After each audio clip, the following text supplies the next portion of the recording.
بسم اللہ الرحمن الرحیم۔ السلام علیکم ناظرین، نور ٹی وی سے آپ کا میزبان محمد امین ایک اور معلوماتی ویڈیو کے ساتھ حاضر۔ ناظرین، اس ویڈیو میں ہم بات کریں گے صحت، تندرستی اور فٹنس کے حوالے سے۔ ناظرین، صحت اور تندرستی کے اگر ہم دیکھیں تو ہم میں سے ہر شخص یقیناً صحت مند زندگی کا خواہش مند ہے، لیکن اس کے لیے صحت مند زندگی کے لیے جن چیزوں کا خیال رکھنا چاہیے، ہم میں سے اکثر لوگ ان سے لاپرواہی برتتے ہیں اور ان کا خیال نہیں رکھتے۔ ہم جو کچھ ہمارے سامنے آتا ہے کھاتے ہیں اور عیش اور آرام کی زندگی کے ہم عادی ہو چکے ہیں، جو کہ کسی بھی طرح سے صحت مند زندگی کا ضامن نہیں ہو سکتا۔ ہمارا یہ جو طرز عمل ہے یہ صحت مندانہ طرز زندگی کے اصولوں کے بالکل الٹ ہے۔ تو ناظرین، آج ہم بات کریں گے کہ ہم وہ کون سی ایسی چیزیں ہیں کہ جن کو اپنی زندگی میں شامل کر کے ہم ایک اچھی اور صحت مند زندگی گزار سکتے ہیں، اور ایسی کون سی چیزیں ہیں جو ہماری زندگی کا حصہ بن چکی ہیں اور جو ایک غیر معیاری اور جس کو کہہ سکتے ہیں کہ اچھی زندگی ہم اس کو نہیں کہہ سکتے۔ اور ناظرین، ہم میں سے بہت سے لوگ جو ہیں وہ کسی نہ کسی وجہ سے کسی نہ کسی مسئلے کا شکار رہتے ہیں۔ تو اگر ہم تھوڑا سا اپنے کھانے پینے کی چیزوں کا خیال کریں، اپنے طرز زندگی گزارنے کا جو ہمارا انداز ہے اس کو دیکھیں، اس کو بدلیں، تو یقیناً انشاءاللہ ہم سب ایک صحت مند زندگی کی طرف ایک قدم اٹھا سکتے ہیں۔ تو ناظرین، کھانے کے حوالے سے سب سے پہلی بات جو ہے، ہم اکثر دیکھتے ہیں کہ ہم جب بھی ہمارے سامنے کھانا آتا ہے تو ہم سب کھانے کے اوپر اس طرح ٹوٹ پڑتے ہیں جیسے کہ پتہ نہیں خدا نخواستہ کوئی جنگ کی صورتحال ہے۔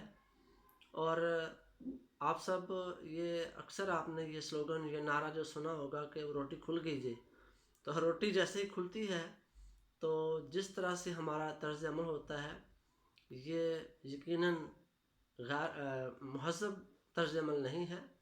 تو اس حوالے سے ہمیں تھوڑا سا ضبط اور صبر جو ہے اس کو ہاتھ سے نہیں جانے دینا چاہیے۔ میرا اور آپ کا ایمان ہے کہ اللہ تعالیٰ نے جو کچھ ہمارے نصیب میں، ہمارے مقدر میں لکھ دیا ہے وہ انشاءاللہ ہمیں ملے گا، اور جو اللہ تعالیٰ نے کسی انسان کا رزق لکھا ہوا ہے، جب تک وہ انسان وہ رزق کھا نہیں لیتا تب تک وہ اس کو موت نہیں آ سکتی، وہ اس دنیا سے نہیں جا سکتا۔ تو ناظرین، اس حوالے سے ہم سب کو ذرا دیکھنا چاہیے کہ جب کسی پروگرام میں، کسی شادی کے فنکشن میں ہم جب جاتے ہیں، کہیں پہ بھی جب کوئی کھانے کا سلسلہ ہوتا ہے، تو اگر ہم اس کی ویڈیو دیکھیں نا، کوئی ہماری ویڈیو بنا رہا ہو، تو یقیناً بعد میں ہمیں شرمندگی ہوگی کہ ہم کس طرح سے کھانا کھا رہے ہیں۔ تو اس حوالے سے تھوڑا سا ہمیں اپنے آپ کو بدلنے کی ضرورت ہے۔ کھانا جو ہے یہ ضرورت ہے، یہ ایسی بات نہیں کہ ہم بس جو کچھ ملے اپنے بس کھاتے جائیں اور پیچھے مڑ کے نہ دیکھیں کہ ہمارے آس پاس جو لوگ بیٹھے ہیں ان کا بھی کچھ حق بنتا ہے، ان کی بھی ضرورت ہے۔ تو بے تحاشا جو کھانا ہے یہ ہمارے نظام انہضام کے اوپر ایک بوجھ بن جاتا ہے اور ہمارے نظام انہضام کو کمزور کرنے کا سبب بنتا ہے اور بے جا بوجھ بنتا ہے ہمارے نظام کے اوپر، ہمارا جو اندرونی نظام ہے، جس کے بعد ہم اکثر دیکھتے ہیں کہ کھانا کھانے کے بعد اکثر لوگ جو ہیں یہ کوئی پھکی ڈھونڈ رہا ہے، کوئی ہاضمے کی گولیاں ڈھونڈ رہا ہوتا ہے۔ تو بہتر یہی ہے کہ ہم پھکیاں ڈھونڈنے کے بجائے تھوڑا سا اپنے اوپر قابو رکھیں اور اتنا کھائیں جتنی ہمیں ضرورت ہے.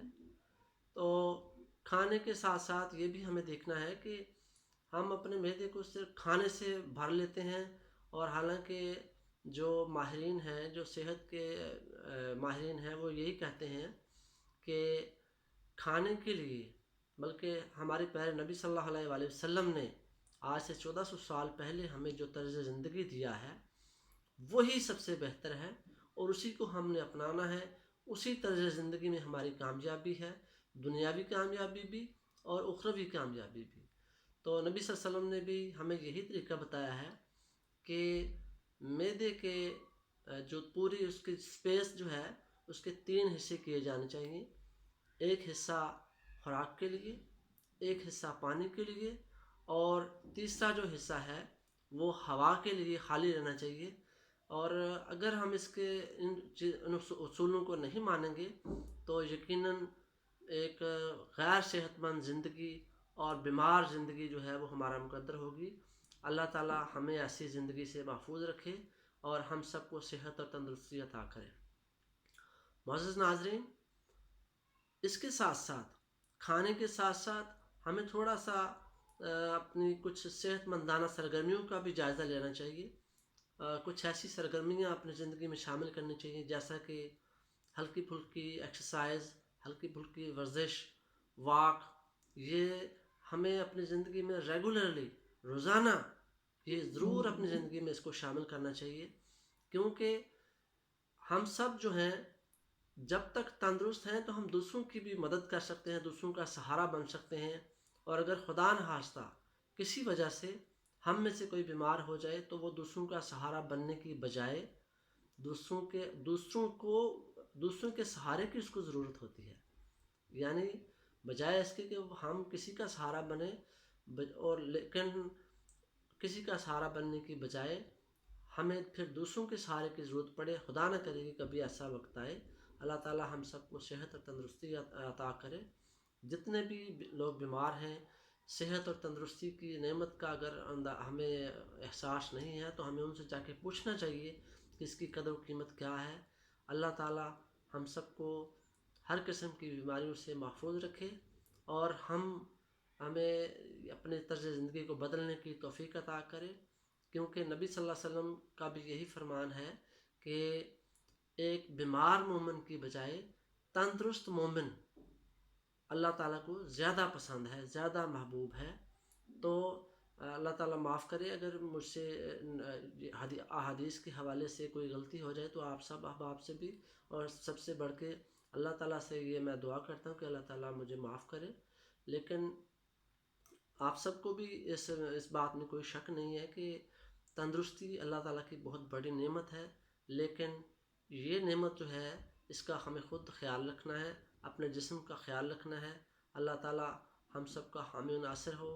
اور آپ سب احباب سے پھر ہمیشہ کی طرح وہی بات کہ اگر آپ کو اس ویڈیو میں کچھ بھی اچھا لگے تو چینل کو سبسکرائب کرنا، لائک، شیئر اور کامنٹ کرنا ہرگز نہ بھولیے گا. آپ سب کی محبت کا بہت شکریہ. اللہ حافظ.